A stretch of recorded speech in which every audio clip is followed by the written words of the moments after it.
Ustoz, bir darsingizda eshitgan edim. Allohning g'azabi roziligiga o'xshash kundalik hayotimizdagi ishlarimizda yashiringan bo'ladi degan edingiz. Hayotida juda katta gunoh va ma'siyatlarni qilgan, so'ng tavba qilgan, so'ng yana qayta gunoh qilgan inson endi nima qiladi? Shu qilgan ishlardan keyin Allohning roziligiga erishishi uchun nima qilish kerak? Bismillah, alhamdulillah, vassalatu vassalamu ala rasulillah va ba'd. Ya'ni yaxshi savol bu. Hammamiz uchun kerak narsa bu. Shuni bilishimiz kerakki, hammamiz gunohkormiz.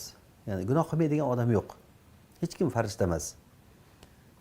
Ya'ni Alloh subhanahu va taolo bizni tavbaga chaqirgan. Va tubu ilallohi jami'an ayyuhal mu'minun. Ey mu'minlar, hammalaring tavba qilinglar deyapti. Bizni tavbaga chaqirdi. Shu tavba qilishimiz kerak. Alloh subhanahu va taolo xatolarimizni kechirsin. O'zi tavfiq bersin, o'zi yuzimizni yoriq qilsin. Jannatul Firdavslarda joy bersin hammamizga. Payg'ambarlar, siddiqlar bilan joy bersin hammamizga. Alloh taoloning rahmati keng. Umidimiz katta Alloh taolodan. Va shu bilan birga bir gunohkor bandamiz. Gunohimizga tavba qilamiz. Alloh taolo bizni tavbaga chaqirdi. Gunohni qilib, keyin tavba qilsa, keyin qilib yana tavba qilsa, bu vaqtda Alloh taolo aytadi: agar banda gunoh qilsa va ey Robbim o'zing kechir, men o'zimga o'zim zulm qilib qo'ydim desa, Alloh farishtalarga aytar ekanki, qaranglar, bandam gunoh qildida uni kechiruvchi Robbisi borligini bildi. Guvoh bo'linglar, men uni kechirdim der ekan. U banda yana shuni qilib, yana gunoh qilib qo'yib, ey Robbim o'zing kechir desa, Alloh taolo yana shuni aytar ekan, guvoh bo'linglar, men kechirdim uni. Yana qilsa yana shuni aytar ekan. Ya'ni bu Allohning marhamati bu. Bu deganiki gunohni qilaveringlar degani emas bu. Buni yaxshi tushunish kerak. Ha, bu yog'i VIP ekan, bu tomon ochiq ekan. Demak, astag'firulloh deb qo'ysak bo'ldi ekan deb odam o'zini o'zi aldamasin. O'zi unaqa odam tavba ham qilmaydi. Gunoh qilayotgan odam tavba qilmaydi. Tavba qilgan odamning gunohini Alloh kechiradi. Shuni bilish kerak. Tavba qilgan odamning gunohini Alloh kechiradi. Lekin kim tavba qiladi, uni Alloh biladi. Tavba qilish nasib qiladimi, qilmaydimi? Hozir masalan hammamiz eshitib turibmiz. Gunohlarimizdan tavba qilsak, chin qalbdan hamma tavba qiladimi shunda desa, yo'q, kimdir tavba qilmaydi shunday paytda ham. Gapiraveradi bu deyish mumkin masalan. Lekin kimdir, shunchalikmi, bo'ldi, men tavba qildim deyish mumkin. Agar tavba qilsa, onadan tug'ilgandek ona gunohi ketdi bu yoqda. Shayton shuncha payt bizga qildirgan gunohlari 0 bo'lib qolaveradi. Shunchalik darajada Allohning marhamati keng. Mana Hasan hadisda keladi. Rasululloh sollallohu alayhi vasallam aytadilar: "At-taibu minaz-zambi kaman la zamba lahu." Gunohidan tavba qilgan odam gunohi yo'q odamdek bo'ladi. Qur'onda bir qancha joylarda, hamma joyda desak xato bo'lmaydi. Hamma joyda Alloh taolo tavba eshigini ochib qo'yganligini ko'rsatadi. Innallazina fatanul mu'minina wal mu'minati thumma lam yatubu.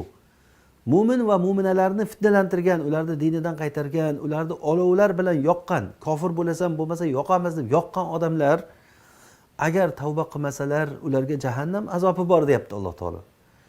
Ya'ni shu darajada o'shalar tavba qilmasa deb turib, yana tavba eshigini ochib qo'yapti ularga.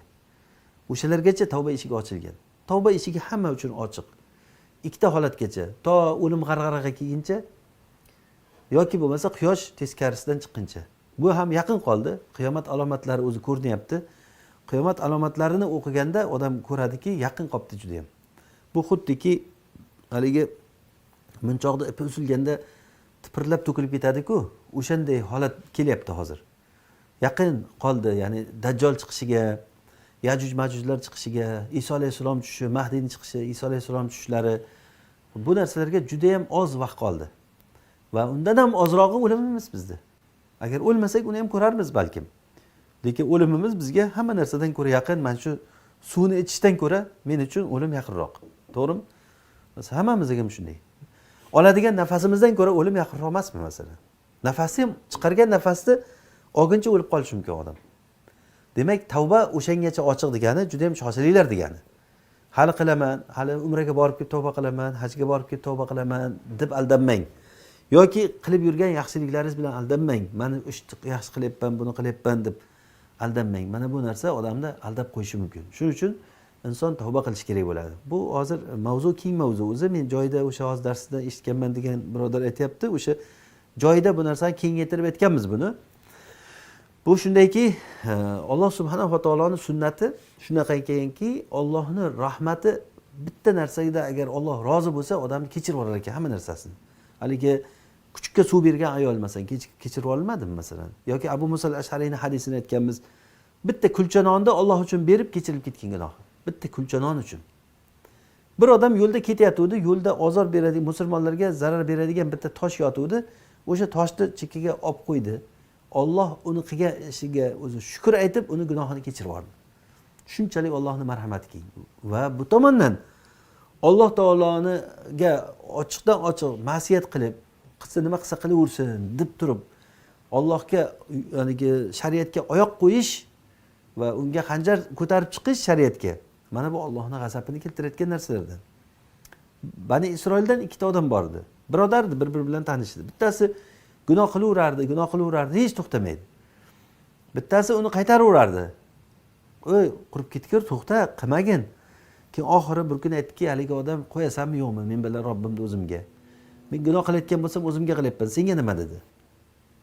Shunda unisining ham achchig'i keldida aytdiki, Allohga qasamki, Alloh seni kechirmaydi dedi. Shunda Alloh taolo aytgan ekanki, kim meni nomimdan qasam ichadi, kechirmaydi deb. Men kechirdim mana bandamni deydi. Va mana Allohning nomidan qasam ichgan odam do'zaxga kirgizdi degan. Shuning uchun ham inson katta gapirmaslik kerak. Biz hakam emasmiz, birovni jannatga do'zaxga kirgizadigan hakam emasmiz. Biz o'zimizni yig'ishtirishimiz kerak. O'zimizdan qo'rqamiz, gunohlarimizdan qo'rqamiz, umid qilamiz. Lekin shuni bilamizki, Allohning marhamati keng. Alloh taoloning tavbasi eshigi ochiq. Va shuni bilamizki, o'lim nafasimizdan ko'ra yaqinroq. Tavba ochiq ekan bo'ldi deb yuraverish emas. Bir lahzada odam ketib qolishi mumkin. Shuning uchun Alloh taologa tavba qilamiz. Robbim gunohlarimizni kechirsin. O'zi tavfiq bersin, bilib bilmay gunohlarimizni o'zi avf qilsin. Firdavs jannatlarda Rasululloh sallallohu alayhi vasallam bilan qo'shni qilsin hammamizni. Allohumma amin.